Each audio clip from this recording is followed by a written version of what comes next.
रामभद्राय रामचंद्राय वेधसे रघुनाथाय नाथाय सीताया पतये नमः। दक्षिणो लक्ष्मणो यस्य वामे च जनकात्मज पुरतोर्मारुतेर्यस्य तं वन्दे रघुनन्दनं तं वन्दे रघुनन्दनं तं वन्दे रघुनन्दनम। हम लोग दोहा नंबर 29 पर थे। प्रभु तरु तर कपिडार पर देखिए आप समान। तुलसी कहो न राम से साहिब सील निधान। रामनिकाये रावरे है सब ही को नीक। जो यह साची है सदा तो नीको तुलसी। यह विधि निज गुण दोष कही सब ही बहुरी सिर नाई। बरन्यो रघुबर बिसद जसु सुनि कलि कलुषन साई। सियावर रामचंद्र जी की जय। प्रभु तरु तर कपि डार पर। गोस्वामी जी दोहे में कहते हैं कि भगवान प्रभु श्री रामचंद्र जी तो वृक्ष के नीचे बैठने वालों में से हैं। प्रभु तरुतर और कपि डार पर। और बंदर कैसे होते हैं? तो बंदर का स्वभाव होता है वो डाली पर रहते हैं। कहने का अभिप्राय ये है कि भगवान जहां वहां वानर। भगवान वृक्ष पे तो बैठेंगे नहीं, भगवान वृक्ष के नीचे बैठेंगे। और बंदर भगवान के सिर पे बैठेंगे।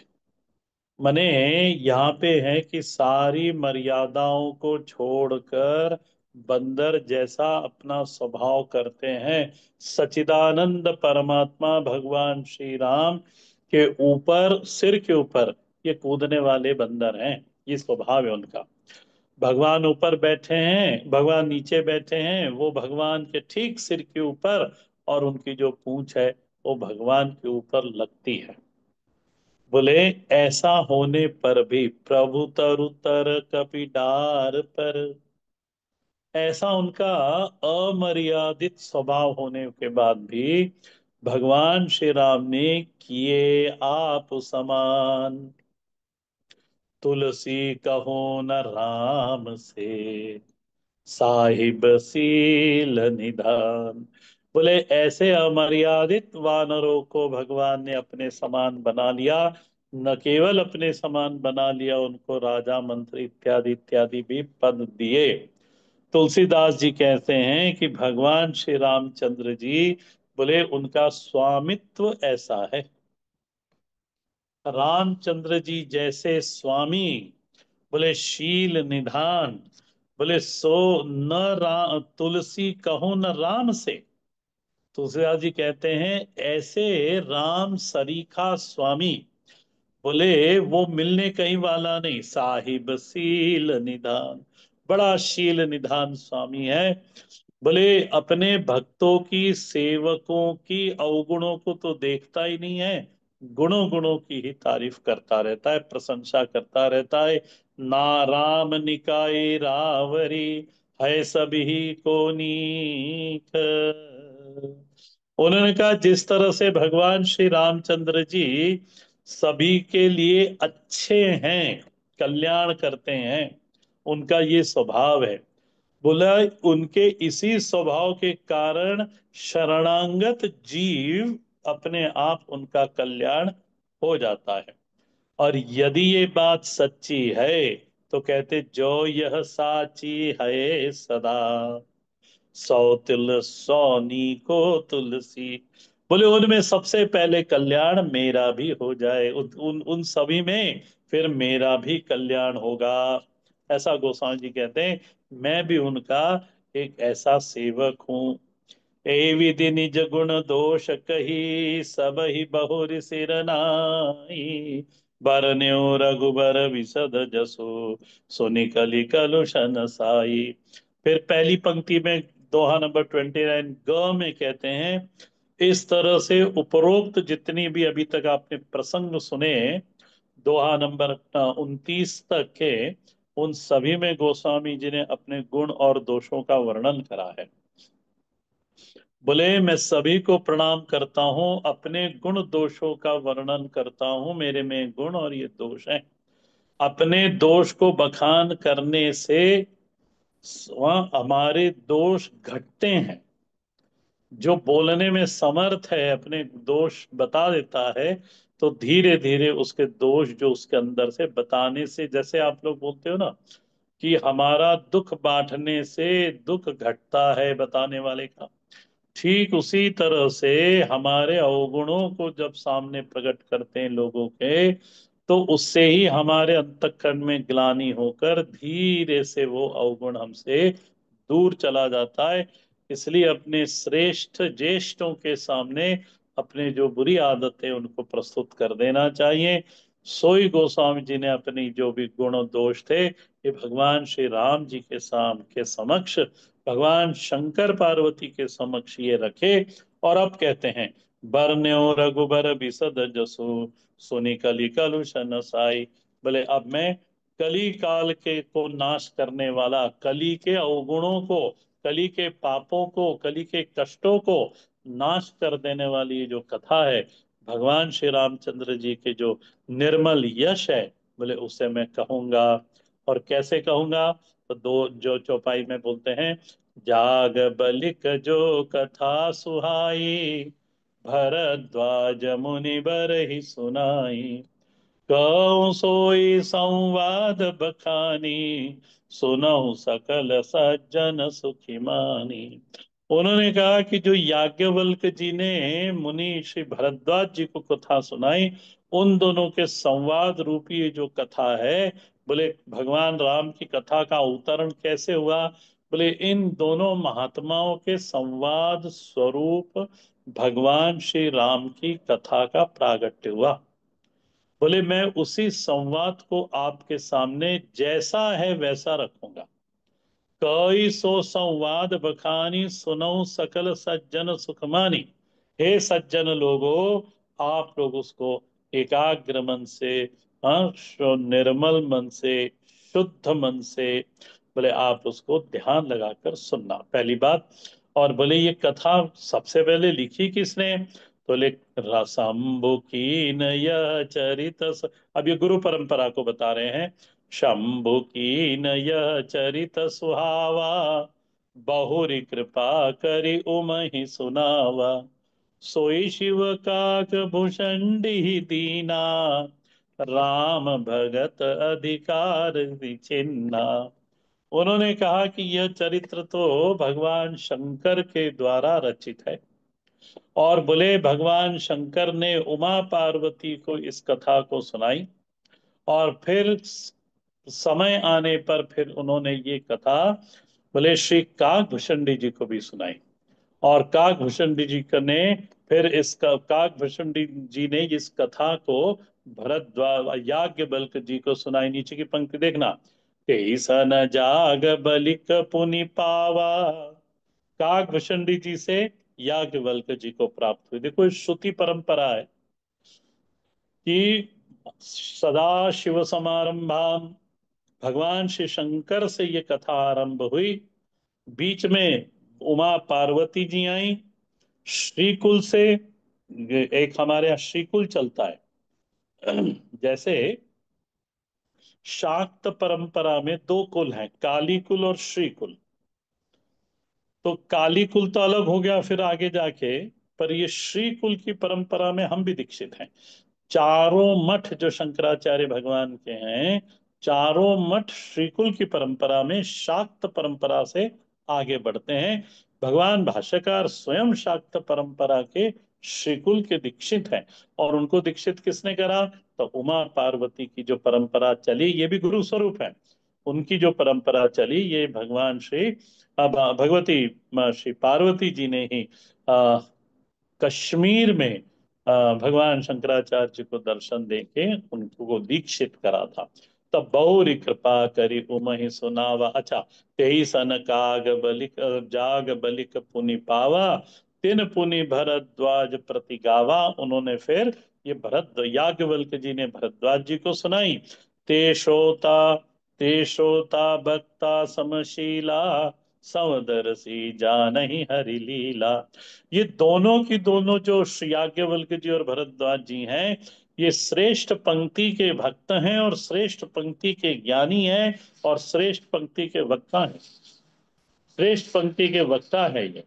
बोले इन दोनों ने एक दूसरों को, और हरि भगवान श्री राम की कथा को जानने वाले हैं, तो इन्होंने तो एक दूसरे को ये कथा सुनाई। तीन जान ही तीन काल निज ज्ञानी, करत लगत आमलक समाना। और जो हरि भज भगत सुजाना, कई सुनई समझो विधि नाना। बोले ये दोनों कैसे ज्ञानी हैं, तो उनके ज्ञान का वर्णन करते हुए कि आ, करतल आवलवत, संस्कृत में इसको ऐसा कहते हैं कि जिस तरह से आपके करतल के ऊपर आंवला रखा है और उस आंवले को आप चारों तरफ से देख सकते हो कि इस आंवले में कितनी रेखाएं हैं, कितनी स्पष्ट रेखाएं और कितनी बद्दी रेखाएं हैं। जिस तरह से आंवले का निरीक्षण परीक्षण आप कर सकते हो हाथ में रख के, ठीक उसी प्रकार वैदिक सनातन ज्ञान, जो वैदिक ज्ञान है, उस ज्ञान के अंदर बाहर के जो सारे रहस्य हैं, उस रहस्य को ये तीन दोनों जानते हैं। कौन? श्री भरद्वाज जी और याज्ञवल्क्य जी। और जे हरि भगत, उन्होंने कहा कि और जो भगवान के जो भक्त हैं, हरि भक्त हैं, वो इस चरित्र का ही सुने समझे विधि नाना। वे भी भले ही वो वेदों के तत्व को जानते ना हो, परंतु भगवान के भक्त होकर भगवान की कथा को बोले वो कहते हैं। मैं मैं पुनि निज गुरु सन सुनी, कथा सुसूकर खेत, समझ नहीं असि बालपन, तब तरी करऊं अचेत। फिर गोस्वामी जी बोलते हैं कि मैंने ये कथा कहाँ से सुनी? बोले मैंने मेरे गुरुजी से कथा सुनी है। अब उन्होंने यहाँ गुरुजी का नाम नहीं दिया। और सूकर खेत ये हरियाणा में कोई स्थान है, वहां पे इनके गुरुजी का आश्रम भी है, मंदिर भी है, और श्री तुलसीदास जी का भी मंदिर वहां पर है, आज भी है। समझी नहीं तसी बालपन, बोले मैं छोटा था, बोले इसलिए मैं इस कथा को गुरुजी ने कही तो बहुत अच्छे से, पर बोले मुझे कुछ नहीं मालूम, कोई मैंने समझा नहीं। समझी नहीं तसी बालपन, तब अति रहो अचेत। उस समय मैं बड़ा अचेत था, समझ में नहीं आया। श्रोता वक्ता ज्ञान निधि, कथा राम कै गूढ़, किमि समझो मैं जीव छ, कलिमल ग्रसित विमूढ़। सियावर रामचंद्र जी की जय। इसको देखना, श्रोता वक्ता ज्ञान निधि, क्योंकि भगवान श्री राम की कथा रहस्यों से भरी हुई है। भगवान राम ब्रह्म अतिरिक्त और कोई है नहीं, और ये ब्रह्म विदित क्षेत्र में भी आता है, अविदित क्षेत्र में भी आता है। इसको आप सत भी नहीं कह सकते, इसको आप असत भी नहीं कह सकते। ऐसे भगवान श्री राम और भगवान राम की लीला। इसलिए भगवान राम को समझ कौन सकेगा? तो बोले ज्ञान निधि। मैं अपना अनुभव बताऊं कि ये कथा हमको हमारे पिताजी ने सुनाई थी, पढ़ाई भी थी। पर उन्होंने जैसा उन्होंने परंपरा से सुनी थी वैसे सुनाती थी। वो कैसे सुनी थी उन्होंने? जैसे ऊपर की पंक्ति में आया, और जो हरि भगत सुजाना, कही सुनी समझो विधि नाना। इस तरह से उन्होंने अपनी परंपरा से सुनी, उन्होंने हमको सुनाई, और सुनाई, पढ़ाई। और फिर जब हम आश्रम गए वेदांत पढ़ने के बाद, जब हमने वापस गुरु जी से इस कथा को सुना, अब उसके सुनने में और पिताजी ने जो सुनाई थी, यानी ज्ञान के पूर्व जो कथा सुनी थी, उसमें जमीन आसमान का क्या, किसी कोई मेल ही नहीं है। तो श्रोता वक्ता ज्ञान निधि, कथा राम के गुण। बोले किमी समझाऊं मैं, अपने आप को रखते हैं गोस्वामी जी, किमी समझाऊं मैं जीव जड़, कलिमल ग्रसित विमूढ़। क्योंकि मैं तो बिल्कुल छोटा तो था ही, कल, और बोले कैसे स्वाभाविक रूप से अज्ञान मनुष्य जीव रहता ही है जब से जन्म जन्म लेता है। प्रयत्न करके वो ज्ञान को प्राप्त करता है, अन्यथा स्वाभाविक रूप से तो अज्ञानी ही रहता है। तो किमी समझाऊं मैं जीव जड़, मैं तो जड़ था उस समय। तो बोले मैं नहीं समझ पाया, और कली मल ग्रसित विमूढ़, और कली के मल से मैं ग्रसित, मैं कैसे समझ पाता। तो बोले फिर अब क्या करा आपने, किस तरह से समझे। तो गोस्वामी जी उत्तर देते हैं, तदपि कही गुरु बार, तदपि कही गुरु बार ही बारा, समझ परी कछिमत कछुमति अनुसारा, भाषा बद्ध करिब मैं सोई, मोरे मन प्रबोध जय होई। अब देखो, ये रामचरितमानस लिखने का दूसरा हेतु है ये। गोस्वामी जी कहते हैं, गुरु जी ने मेरे को कई बार समझाने की कोशिश करी, तदपि कहे गुरु बारही बारा, बोले समझ परी कछ मत अनुसारा, बोले जो जो कुछ मति, जो जैसी बुद्धि सुन सुनकर थोड़ी परिपक्व होती गई, वैसा वैसा मेरे को समझ में आने लगा। और मेरे को जो समझा, बोले अब मैं सोच रहा हूं कि उसको मैं लिख लेता हूं। तो राइटिंग मेक्स मैन परफेक्ट, ये आपने सुना होगा। तो भाषा बद्ध करीब में सोई, मेरे मन में ऐसा विचार है अब कि जो मेरे को गुरुजी ने सुनाया था, और मैंने जो साधना उपासना करी उन दिनों में, और अभी भी कर रहा हूं, बोले उससे जो मैं सूक्ष्म बुद्धि मैंने प्राप्त करी, परमात्मा की कृपा प्राप्त करी, आचार्य की कृपा प्राप्त करी, उसके अनुसार जो आचार्य जी ने रहस्य बनाए हैं गुरु जी ने, उनको तो लिखूंगा ही लिखूंगा। और भगवान भगवत कृपा से जो मेरे को रहस्य उद्घाटित होते जाएंगे बुद्धि के अंदर, बोले मैं उसको भी लिखूंगा। नहीं नहीं, देखो जब वक्ता कथा करता है, जैसे अब हम लोग, मेरे को भी अनुभव आता है ये, कि जब हम पढ़ाते हैं, तो जब पढ़ाते हैं ना, तो जब व्यासपीठ पे बैठते हैं, तो जो विचार हमने इतर से काल में नहीं करे थे, वो विचार वहां पे आ जाते हैं। हमको आचार्य जी कहते थे, पढ़ाने के पहले एक बार खुद रीडिंग लगा लेना, तो हम लगाते हैं आज भी। परंतु जब पढ़ाने बैठते हैं ना, तो वो भाव ही अलग, वहां कोई चीज ही अलग रहती है। हम जो पढ़ के बैठते हैं वो कुछ सामने आता नहीं, और कोई और ही ऐसा लगता है, सारे विचार भरते जा रहा है, और बस मुख से शब्द निकलते चले जा रहे हैं, ऐसा होता है।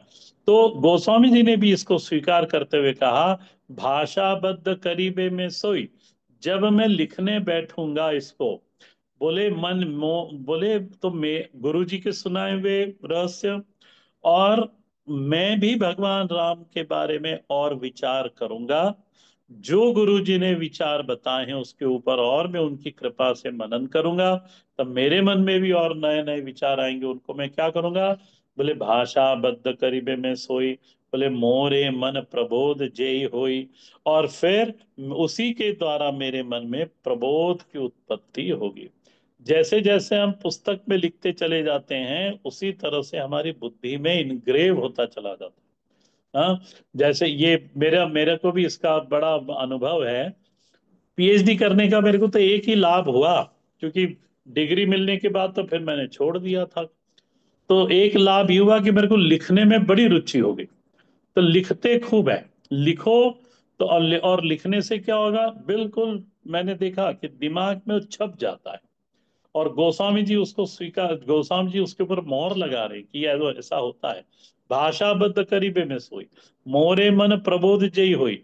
अच्छा, महाराज जब ये पढ़ाते थे पूरी शंकराचार्य जी हमको, तो वो कहते थे कि देखो बुद्धि पे भरोसा मत करना, बोले लिख डालना इसको, क्या पता कब विस्मृत हो जाए। ऐसा वो पढ़ते थे, तब श्री करपात्री जी महाराज उनको कहते थे कि देखो बुद्धि पे भरोसा मत करना, इसको कहीं अटका लेना, ऐसा बोलते वो।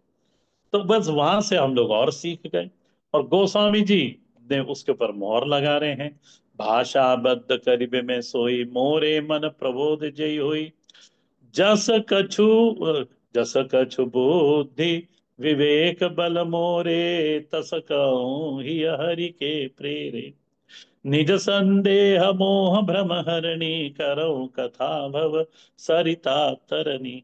उन्होंने पहली पंक्ति में कहा कि मेरी बुद्धि और विवेक में का जो बल है उसके द्वारा मैं लिखूंगा। और फिर बाकी तो हरि के प्रेरे, ये ने हृदय में जो भगवान श्री हरि की प्रेरणा होगी, उस प्रेरणा के अनुसार बोले मैं इस कथा को लिपिबद्ध करूंगा, लिखूंगा। बोले उससे क्या होगा? बोले निज संदेह मोह भ्रम हरनी। ये राम की कथा, राम का यश, राम के जो लीलाएं हैं वो क्या है? बोले निज संदेह मोह भ्रम हरनी। इसको जैसे जैसे हम आगे बढ़ते चले जाएंगे तो हमारे भीतर जो हृदय बुद्धि में संदेह रहता है, जो संसार के प्रति मोह है, और जो परमात्मा के प्रति भ्रम है, वो सब मिटता चला जाता है। करो कथा भव सरिता तरनी। और इसी ज्ञान के द्वारा, इस कथा के ज्ञान के से ही भव रूपी नदी, देखो भव सरिता, वैसे भव को समुद्र कहा जाता है पर यहाँ पे उन्होंने सरिता कहा, कि भव सरिता तरनी। बोले यही कथा है जो हमें हम सभी को ये संसार रूपी जो नदी है उससे पार ले जाएगी। आगे कहते उस कथा की महिमा बताते हुए कहते, बुध वेश राम सकल जनरंजनी, राम कथा कलि कलुष विभंजनी।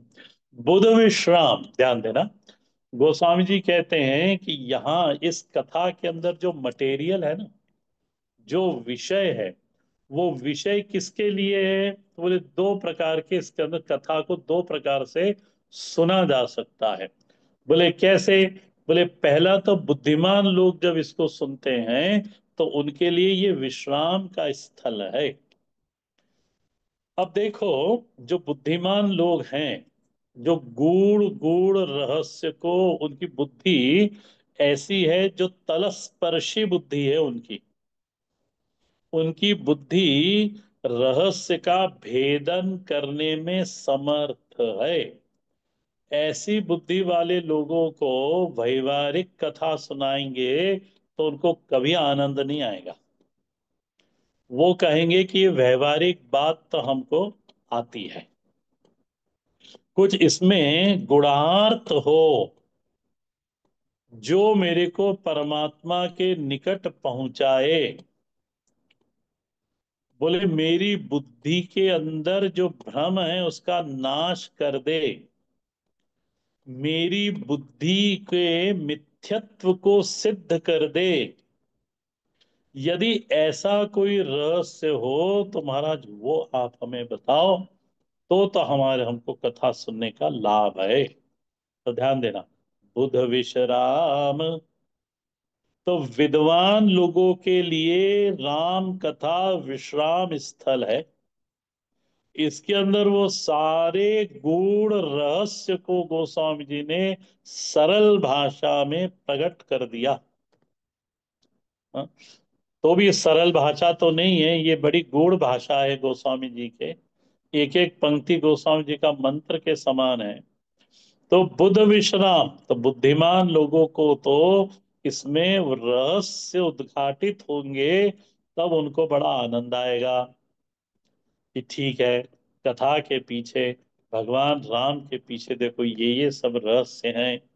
अच्छा, जो ज्यादा जिनकी बुद्धि तीक्ष्ण नहीं है, ना, कुशाग्र बुद्धि नहीं है, उनके लिए क्या है? तो उन्होंने कहा कि फिर वो लोग कथा में आनंद लेते हैं। सकल जनरंजनी, जैसे कथा में आनंद लेते हैं, नहीं कैसे?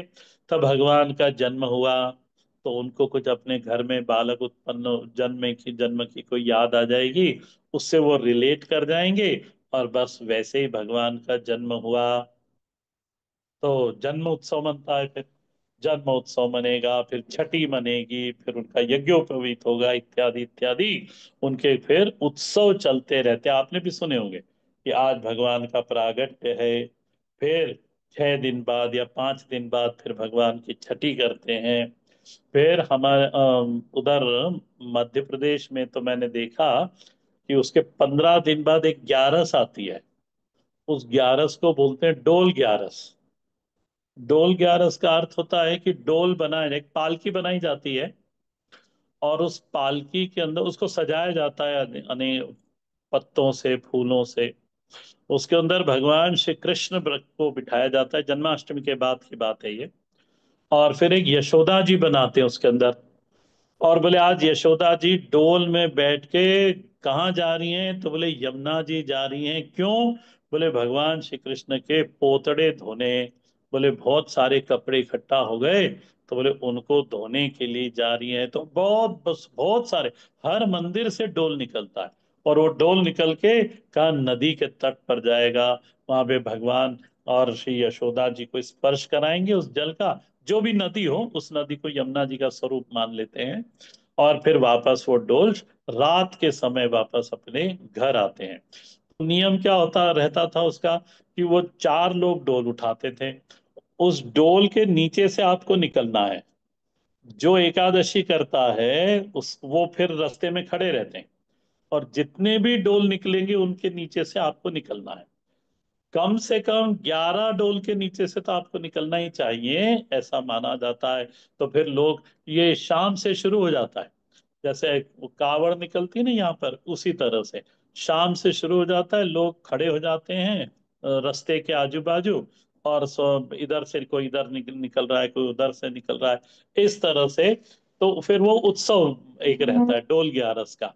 तो सकल जन रंजनी, तो उसमें सुबह से उत्साह रहता है। और हर मंदिर में से डोल निकलते, तब मंदिर वालों को, सारे नगर के लोगों को, कि मंदिर में जाके डोल सजाना है, हम भी जाएंगे डोल। शंख घंटी बजाते हुए निकलते, हम भी जाते थे। तो सकल जन रंजनी, अब यहाँ ये सकल जन रंजनी का ये अर्थ है कि उस तरह से सभी लोगों को बड़ा आनंदित होते हैं। पटना के पास एक जगह है, वहाँ नाम याद नहीं आ रहा, वहाँ एक महात्मा है। वो हर साल राम जानकी विवाह करते हैं। अब तो सब बड़े वयोवृद्ध हो गए हैं, क्योंकि अब बहुत सालों पहले मिला था। और वो राम जान हर साल राम जान के, और इतने लोग आते हैं, इतने लोग आते हैं। और जब जानकी जी की विदाई होती है, तो वो तो आखिरी में बेहोश ही हो जाते हैं। फिर राम की विदाई हो जाती है, और दूसरे गांव के राम के मंदिर में भगवान राम को ले जाया जाता है सीता जी के साथ। तो राम को कहते बार बार, मेरी सीता को संभालना, हाँ मेरी सीता को संभालना। इस तरह से ऐसे रोते रोते वो बेहोश हो जाते थे। तो सकल जन रंजिनी, ये इसमें इसका अर्थ है। तो बुध विश्राम, उसके बाद एक मन में आप कॉमा लगा लेना कि बुध, दोनों विषय हैं इसके अंदर। सकल जन रंजिनी, दशहरा का तो आज भी आप देखते हो, सभी दूर उत्सव मनाया जाता है। तो बुध विश्राम सकल जन रंजिनी, राम कथा कलि कलुष विभंजनी। कली के मल को खत्म करने वाली ये राम कथा है। राम कथा कलि पन्नग भरनी, पुनि विवेक पावक कहो अरनी। राम कथा मोरनी के समान है। भरनी, भरनी यानी मोरनी। और पन्नग यानी सर्प। तो कली काल रूपी सर्प के लिए राम कथा मोर के समान है, जो सर्प को खता खा जाती मर। और पुनि विवेक पावक कहु अरणी, और उन्होंने कहा विवेक रूपी अग्नि अरणि मंथन से प्रकट होती। राम कथा एक अरणि मंथन है, जिसमें से विवेक अग्नि का प्रागट्य होता है। राम कथा कलि कामत गाई, सुजन सजीवनी मोरि सुहाई। सोई बसुधा तर सुधा तरंगिनी, भय भंजिनी भ्रम भेक भुअंगिनी। राम कथा कलि कामद गाई, बोले ये कलयुग की कामधेनु है। बोले सुजन सजीवनी मूरी सुहाई, बोले सज्जनों के लिए सुंदर जड़ी बूटी के समान है। सज्जनों के लिए सुजन सजीवनी मूरी सुहाई, मूरी यानी बूटी, ये बूटी के समान है, जो उनको जीवन दायिनी बूटी कही है। सोई बसुधा तर सुधा तरंगिनी, और बोले यही पृथ्वी के ऊपर अमृत है। हम्म? जो प्रयाग है ना, वो यही जो आपके सामने रखा हुआ ये ग्रंथ है, यही प्रयाग है, यही त्रिवेणी है, और यही सुधा तरंगिनी, अमृत कलश यही है। यदि इसको बुद्धि से आत्मसात कर लिया जाए, मन एकाग्र अपने आप राम में होने लगता है। और यही राम स्व आत्मा अतिरिक्त हमसे अभिन्न है, ये ज्ञान हो जाएगा तो ये सुधा तरंगिनी और भयभंजनी, ऐसा ज्ञान होने के बाद फिर संसरण का, बोले जो भय है, वो खत्म हो जाएगा। और भ्रम रूपी मेंढक को खाने वाली ये सर्पणी के समान ये कथा है। असुर सेन सम नरक निकंदिनी, साधु विबुद्ध कुल हित गिरि नंदिनी। बोले ये राम कथा असुरों के लिए सेना के समान है। बोले सारे नरकों का, 28 प्रकार के नरक कहेंगे, नरकों का नाश करने वाली है। और बोले ये दुर्गा जी के समान है, जो असुरों को खत्म कर देती है। हाँ, और साधुओं को के लिए कैसी है? बोले साधु विबुद्ध कुल हित गिरि नंदिनी, संत समाज, नीचे गिर है, संत समाज पयोधि रमासी, और संतों के लिए ये लक्ष्मी के समान है। माने क्या? भरण पोषण करने वाली है। भरण पोषण दो प्रकार से, बुद्धि रूप से भी भरण पोषण करने वाली, और परमात्मा ने जो गीता जी में प्रतिज्ञा करके रखी है, योगक्षेम वाम व्यम, बोले उस तरह से भी भरण पोषण करने वाली, बोलिए श्री लक्ष्मी जी हैं। विश्व भार भर अचल क्षमासी, क्षमा यानी यहाँ पृथ्वी, पृथ्वी के समान विश्व भार को सहन करने वाली है। जगम ज जमगन मोहमसी जग यमुनासी, जीवन मुक्ति हेतु जनुकासी। और बोले ये राम कथा कैसी है? बोले यमुना जी के जल के समान है। यमुना जल का जल ऐसा विशेष है कि जो इसके अंदर स्नान करता है, इसकी उपासना करता है, श्री यमुना जी की उपासना, पुष्टि मार्ग में श्री राधा जी की उपासना नहीं है, पुष्टि मार्ग में श्री लक्ष्मी जी की उपासना नहीं है, पर श्री वल्लभाचार्य जी ने श्री यमुना जी की प्रधानता के, उनके ग्रंथों में, उनके मंदिरों में सभी दिन श्री यमुना जी की प्रधानता है। और यमुना जी कौन है? ये भगवान की एक पटरानी है, कालिंदी जी, और ये यम की बहन है, यमराज की बहन है। तो जो श्री यमुना जी की उपासना करता है, या यम द्वितीया के दिन यमुना जी में जाके स्नान करता है, तो यम के जो दूत हैं, यमदूत, वो कभी उस व्यक्ति के पास भटकते नहीं। तो उसी का यहाँ पे गोस्वामी जी ने उपमा लगाई कि राम कथा यमुना जी के जल के समान है, जो यमदूत को डरा कर भगाने वाली है।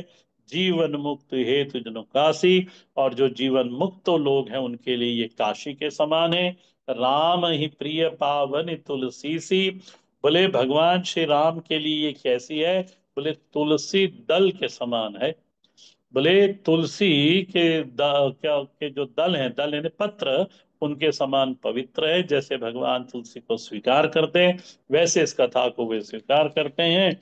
और तुलसीदास ही हित ही हुलसी सी, तुलसीदास जी ने अपनी माता को स्मरण करा, उनकी माता के नाम नाम था तुलसी। बोले जिस तरह से तुलसीदास जी को उनकी माँ प्रिय है, वैसे मेरे लिए ये रामचरितमानस मेरी माँ के समान है। शिव प्रिय मेखल शैल सुतासी, सकल सिद्ध सुख संपत्ति राशि। मेकल सुता, मेकल पर्वत राशि है, सतपुड़ा को मेकल कहते हैं। एमपी में जो मेकल है उसको सतपुड़ा कहते हैं, मेकल भी कहते हैं। और उसके ऊपर भगवान ने जब हलाहल पिया था, समुद्र मंथन से निकला होगा, तो उनके माथे पे पसीना आ गया था। उस पसीने को उन्होंने ऐसा लिया उंगली से और झटका, तो मेखल पर्वत पे जाकर वो पसीना गिरा, और वहीं से ये मेकल सुता श्री नर्मदा जी का प्रादुर्भाव हुआ। इसलिए नर्मदा जी को शिव संबूथा ऐसा कहते हैं। जिस तरह से भगवान शंकर को अपनी पुत्री नर्मदा जी प्यारी हैं, ठीक उसी प्रकार से राम कथा भी उनको, शिव जी को जिस तरह से नर्मदा जी प्यारी है, वैसी ही राम कथा भी बड़ी प्यारी है, वो नर्मदा के समान है। कैसी है श्री नर्मदा जी? बोले सकल सिद्ध सुख संपत्ति राशि, सब सुख और सिद्धि को देने वाली ज्ञान सिद्धि भी है वहाँ, और ऐश्वर्य सिद्धि भी है। सदगुण सुर गण अम्ब अदिति सी, और देवताओं की माँ अदिति के समान ये राम कथा है। बोले जो आदित्यों का प्रसव करती है, न केवल प्रसव करती है, पालन पोषण भी करती है। रघुपत रघुवर भगति प्रेम परमीति सी, और भगवान श्री रामचंद्र जी के भक्ति के लिए तो सीमा है। हमारा सीमा का अर्थ क्या होगा? ये इसका आश्रय लिया जाए इस कथा का, तो परमात्मा का प्रेम हृदय में आए बिना रहेगा ही नहीं। राम कथा मंदाकिनी चित्रकूट चित चारु, तुलसी सुबग सनेह बन, सिया रघुवीर विहार सियावर रामचंद्र जी की जय। वो तुलसीदास जी कहते हैं गोस्वामी जी कि राम कथा मंदाकिनी नदी के समान है। जो चित्रकूट की नदी है उसको मंदाकिनी कहते हैं। बोले और हमारा चित्त क्या है? बोले यही चित्रकूट है। बोले इस चित्रकूट के वन में भगवान ने 11 साल निवास करा था, और श्री मंदाकी जी ने उनका पोषण करा था। तो इस तरह से हम अपने चित्त को चित्रकूट बना ले, राम कथा रूपी मंदाकिनी उसमें बहा दे, तो सीता राम जी हमारे चित्त रूपी आरण्य के अंदर सदा विहार करते रहेंगे ने, करते रहेंगे। भगवान ने 14 साल के वनवास में 11 साल चित्रकूट में बिताए, बाकी फिर इधर उधर की जगह पर बताए हैं। पर सबसे ज्यादा भगवान आज भी कहते हैं चित्रकूट में परमात्मा अप्रत्यक्ष संतों को दिखाई देते हैं। सियावर रामचंद्र जी की जय। आपदाम पर हरतारम दातारम सर्व संपदाम, लोकाभिरामम श्री रामम भूयो भूयो रमाम्यहम्। रामाय रामभद्राय रामचंद्राय वेदसे, रघुनाथाय नाथाय सीताया पतये नमः। दक्षिणो लक्ष्मणो यस्य वामे च जनकात्मज, पुरतोर्मारुतिर्यस्य तं वन्दे रघुनन्दन।